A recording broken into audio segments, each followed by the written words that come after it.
Good evening.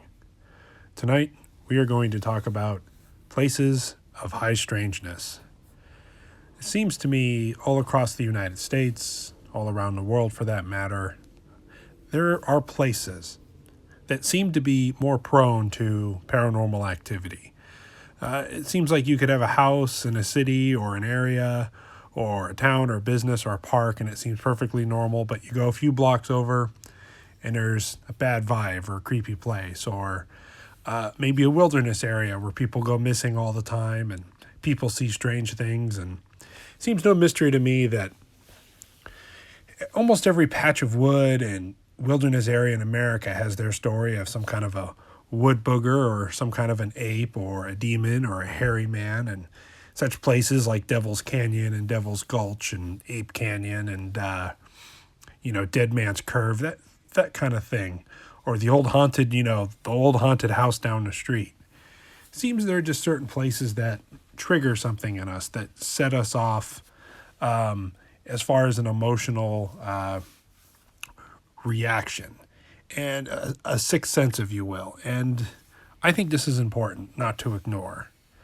And there are places all over the United States we'll talk about specifically, and there are many, many places, local places, thousands, farms, public areas, like Land Between the Lakes, which is in Kentucky and Tennessee, I believe, right there, and it's right on the border. It's where On Golden Pond, the book took place, where they flooded out and made these big lakes. And there's a strip of land between there called the Land Between the Lakes, National Recreation Area. And it has a very bad history of, rumors and stories of murders and people being butchered by an unknown animal. Being a very creepy place, people seeing this dogman creature there, people seeing Bigfoots. Then you have other places like the gloriously beautiful Yosemite National Park. And you think, Yosemite National Park, how can that be a bad place? Well, it happens to be like the missing person capital of the world. There are literally hundreds and hundreds of missing people. Bodies that have never been recovered, people that have been found weeks and days or weeks later under strange circumstances. A huge part of the missing 411 phenomenon. People go missing. I think it was in 2018, there were 6 missing people alone that they never even found.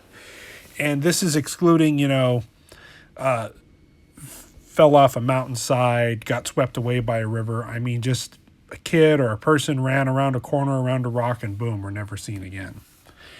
And then there's the more infamous places of high strangeness. Places that are in our folklore, that books and movies, they've gotten so famous, kind of like Area 51 got so famous that they had to move it or pretty much abandon working there, at least on the surface, because so many people knew about it. And Skinwalker Ranch is like that. It's in northern Utah. I know a lot of people go there, and there's a million stories about this place, made popular by George Knapp, who is an absolutely brilliant journalist. And then the whole, it was owned by the family, and then it was bought by Bigelow with NIDS. Started a whole program to research all the odd things, and they had the Midrid there. It was like the Disneyland for the paranormal at Skinwalker Ranch, as you guys know. Everything from poltergeist activity to Bigfoot, disembodied voices, to UFOs, to lights, cattle mutilation. And then we look at other places like this map here of missing 411. And yes, that big cluster there in the center left, California, that is Yosemite. And I mean, there are hot spots all through Appalachia, all through the Sierra Nevadas, and through the Rocky Mountains somewhat. And you look at that cluster in Yosemite. And I've got relatives and people that go there and they think, oh, it's Matt's conspiracy theory. And I'm like, well, you can have a conspiracy theory or think I'm crazy for saying that something's abducting people. But when you look at the facts of all the hundreds and hundreds of missing people, that's not a conspiracy, people. Those are facts. And you can choose to ignore it at your own peril or your family's peril. Especially if you have kids that you bring there. And coincidentally, maybe not coincidentally, a lot of these same areas have Bigfoot encounters. And Bigfoot, as much as people want to just scientifically say, no, it's some kind of upright walking human ape, some kind of a hominid species, there's no woo as they call it, it's just a natural creature that's really good at sneaking around. And that may be, but they definitely have a side that kind of comes with the paranormal. Like I always say, Bigfoot's the gateway drug to the paranormal. If you start believing in Bigfoot, you start looking at other things, and it really kind of opens your eyes. So I'm not saying Bigfoot is responsible for missing 411. I'm not saying that at all. But when you look at areas of high strangeness, you look at areas of where people have gone missing, and you look at Bigfoot encounters, then you swing to the other field and people go way out there, and most people dismiss it, about all the alleged underground bases. Well, the government does have underground bases, and ones that they have acknowledged, like in Colorado, the NORAD installations, like I said, Area 51 to 29 Palms. There's a lot of bases have underground spots, and it's publicly acknowledged. Now, how deep they go and how far they go and how interconnected they are and what they're doing, well, that's a lot of speculation. But there are underground bunkers. I mean, that's pretty standard fare for the military. So when people deny that, oh, there's no underground bases, that's all conspiracy, I'm like, well, even in recognized military bases, they have underground parts because it's more bomb-proof underground. So the extent of where they go and how they go might be up to debate. But it seems, military bases and other areas like that seem to have a lot of high strangeness. The missing 411 map, the Bigfoot identification map that I put up earlier, it really begs the question. It really wants you to get out there and look for it. And as much as fences or warning areas, or as I've encountered, closed roads and closed hiking trails, like, what are they trying to hide? And it just intrigues us more. So it's the intrigue I wanted to talk to you about. And I have it. We all have it. A lot of people, everybody has it, I think, to a certain degree, of what's going on, what are they trying to hide. Everybody wants a story. Everybody wants to see something paranormal or supernatural. Everybody wants to think there's something bigger than what appears going on. And that's healthy. That's why we're into these fields. That's why we study the paranormal. That's why we're into Bigfoot and other cryptids. That's why people are into ufology, and people are into ghost hunting and all that kind of stuff. As it all ties together, as we're trying to get unknown.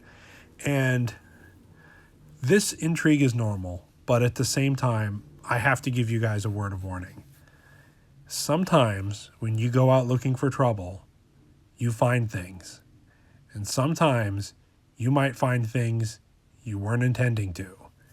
Like, you may go on a Bigfoot expedition deep in Montana or in Alaska, and you may think, I'm covered between grizzly bears and black bears, and I'm covered between moose and everything else. And you think, well, Bigfoots, they're pretty harmless. I can get away with it. But then you start seeing boulders that look freshly tipped over, giant trees that you couldn't get your arms around, turned upside down. You start to think, well, maybe this is a little bit big for a Bigfoot.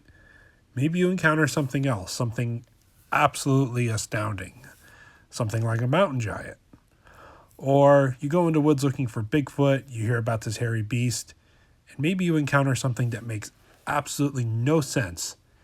Your mind will almost explode because it makes no sense biologically, fossil record, like an upright walking dog for one, like the famous Beast Road, the Beast of Bray Road in the Michigan Dogman, the Rougarou in the South, all the Dogman encounters all through the border and up through California. It seems to be its own phenomenon, and it makes no sense to have an upright walking dog. There's different types of Bigfoot. Some of them will look more like an ape. Some of them look more like a human. Some of them will look like a chimpanzee. And then some of them look, maybe have a snout. And then you hear things about, like, well, what's this Mothman thing? People see it over Chicago? Wait, I thought that was Point Pleasant. Isn't that like in West Virginia? Yeah. Well, it kind of seems to be in the central United States there, from the eastern seaboard on up to Chicago, the Midwest, all through there.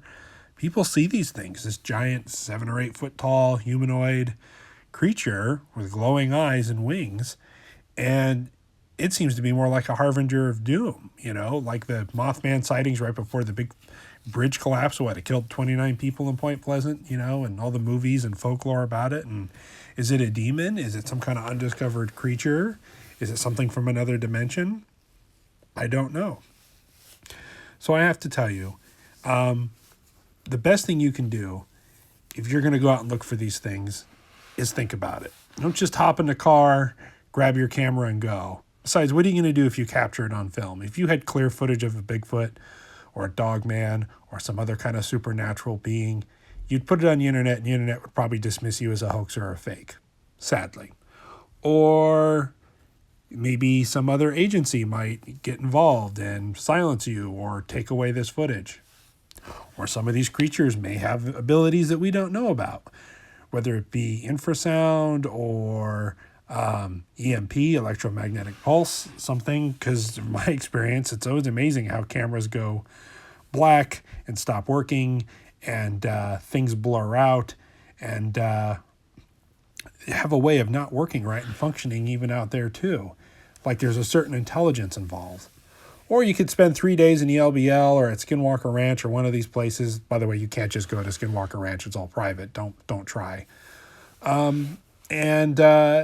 Maybe just the whole 3 days. Maybe you get creeped out once, but you don't get anything. Maybe it was a good experience, but was it really worth it? And then, like I said, when you look at the missing 411 maps, all these government bases that are heavily armed, like all the like Area 51 that says use of deadly force authorized for trespassers. Be careful where you go. Do your homework. Don't go alone. Go armed if you can. Be sneaky. Learn your field craft. Talk to people. Figure out what you're doing first. Don't just run out there. And be very, very strong in your will. Be very, very strong in who you are. And be smart about this. Don't be a victim. So that's just my warning to people, is it's not all cracked up what it seems. And just be very careful when you're investigating these places. I think bad things can happen, and people go missing all the time. Thank you very much, folks. Have a good evening, and let's try to stay positive. Let's try to really think about what we're going to do when we're going out there looking for these creatures. Let's try to have a plan. Let's just not go out there and hope for the best. And take care of yourself. Thank you very much. Have a good night.